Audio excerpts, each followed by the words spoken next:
Semana de los premios Nobel y ya tenemos aquí a Mar Romero Sala para ayudarnos a comprender por qué los galardonados son reconocidos por esta institución. Hoy ha sido el turno del Premio Nobel de Física que ha recaído sobre 3 científicos. Mar, ¿qué sabemos?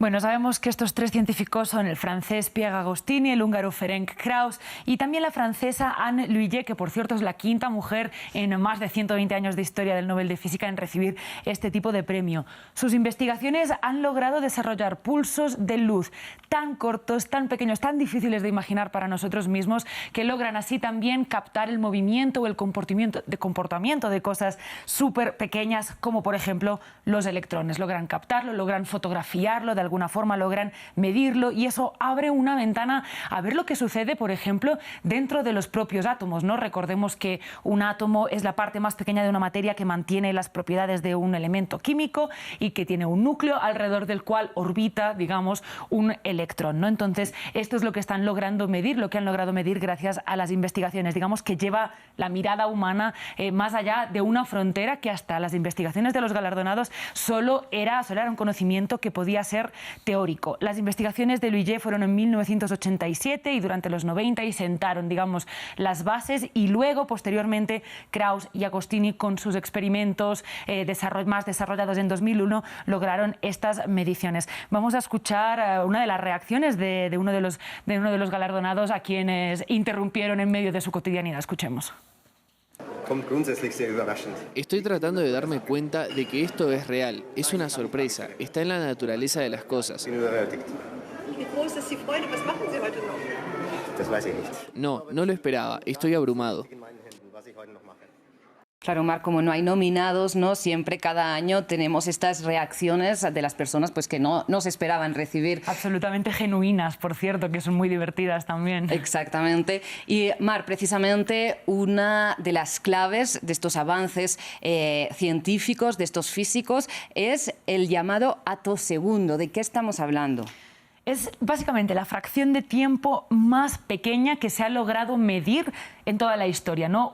El tiempo siempre puede ser más pequeño, siempre podemos teorizar en fracciones más y más y más pequeñas, pero que se haya logrado medir experimentalmente es el atosegundo. Es una trillonésima parte de un segundo, es decir, coges un segundo, lo partes en 1000 millones, coges una de esas partes y lo vuelves a partir en 1000 millones y eso es un atosegundo. Para que nos hagamos una idea, y eso da mucho vértigo, Rosa, la verdad, un atosegundo, por ejemplo, hay la misma cantidad de atosegundos en un segundo, por ejemplo, en un latido de un corazón, que todos los segundos que existen desde que nació el universo. Es decir, en todos los segundos que desde que nació el tiempo, por decirlo así, es la misma cantidad de atosegundos que existen en un solo latido del corazón. Antes de estas investigaciones de los galardonados se había logrado medir hasta algo llamado el femtosegundo, que es una 1000 billonésima parte de un segundo, también absolutamente difícil de imaginar y muy pequeño, pero todo lo que se movía o se comportaba por debajo de esa barrera era inaccesible, solo podía ser teorizado o medido, digamos, con una brocha gorda. Y a pesar de que intentaban mejorar la tecnología, no lograban bajar de ahí, tocaba buscar un método completamente diferente y eso fue precisamente lo que estos científicos lograron.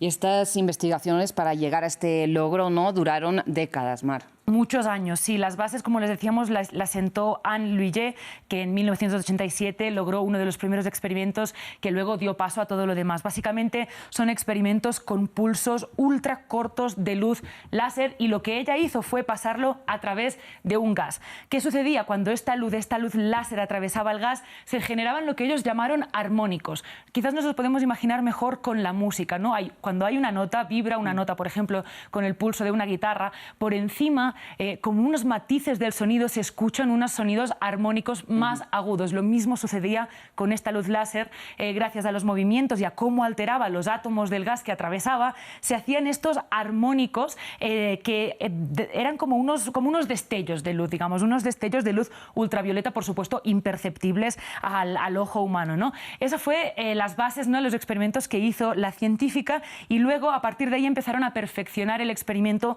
los otros 2 galardonados galardonados. Básicamente lo que hicieron es tratar de crear las circunstancias adecuadas con la combinación de gases, por ejemplo, para que estos armónicos fueran de una forma específica, de unas ondas específicas, se superpongan de una determinada manera también, y gracias a eso, a toda esta ingeniería que tenemos aquí, se lograron crear estos pulsos de luz que duran atosegundos, ¿no? Esto se convierte, por lo tanto, es bajar esta teoría en un experimento hecho en el mundo físico. Entonces, bueno, y lograr, por lo tanto, observar gracias a estos pulsos de atosegundos las cosas que suceden a esa velocidad. En el caso de Agostini hizo un experimento que logró tener esos pulsos de 250 atosegundos. En el caso de Krauss logró aislar un pulso de 650 atosegundos, a través del cual han logrado medir varias cosas más.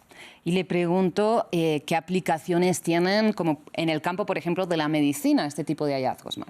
Sí, hay aplicaciones en el campo de la electrónica, en el campo de la medicina. Por ejemplo, en la electrónica, bueno, tiene sentido, ¿no? La electrónica relativa a la electricidad es el flujo de electrones, por lo tanto, poder observar mejor el flujo de electrones en distintos materiales, por ejemplo, es una aplicación de las que está empezando a verse, y vamos a ver qué resultados da. En ese sentido, hablaba, por ejemplo, Lhuillier, una de las galardonadas, también tratando de dar esa perspectiva del tiempo. Escuchemos.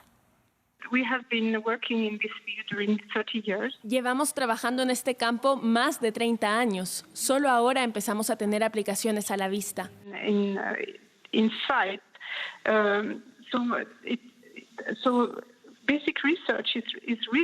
La investigación básica es muy importante y debe recibir fondos de diferentes instituciones y agencias porque toma tiempo.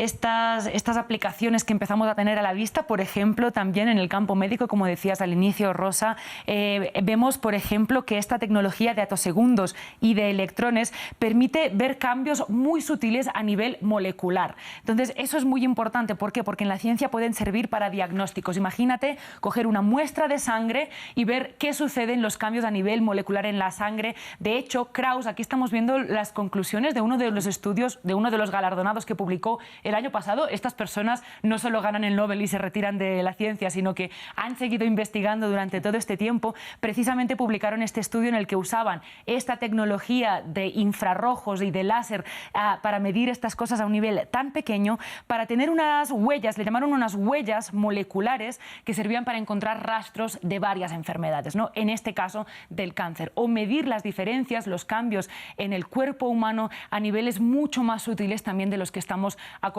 Sin embargo, bueno, estas aplicaciones, como decimos, todavía están en proceso. Probablemente en los próximos años vamos a ver muchos avances en este sentido, y también, quién sabe, si más premios Nobel.